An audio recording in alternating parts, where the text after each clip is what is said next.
De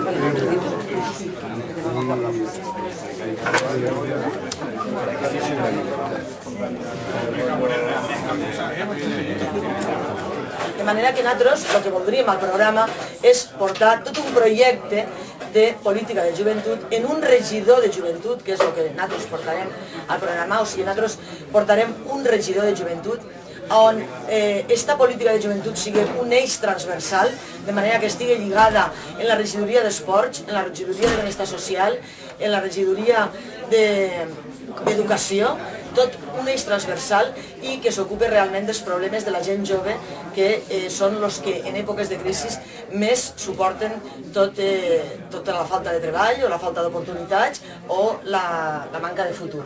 I que a més el Partit Popular, com bé sabeu, ni es preocupa d'ells ni fa absolutament res.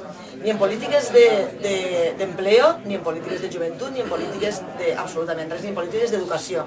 Jo sempre dic que aquí a Benicarló no tenim ni regidor d'educació. Durant 4 anys no hem tingut regidor d'educació. Política educativa 0 de 0. No n'hem tingut de regidor d'educació. No hem tingut ni polítiques de beques. Ni hem tingut escola infantil de 0 a 3 anys. Ni hem tingut absolutament ningú que es preocupe dels cicles formatius, ni de res. I això sí que nosaltres voldríem convèncer a la gent i comunicar el que nosaltres pensem fer.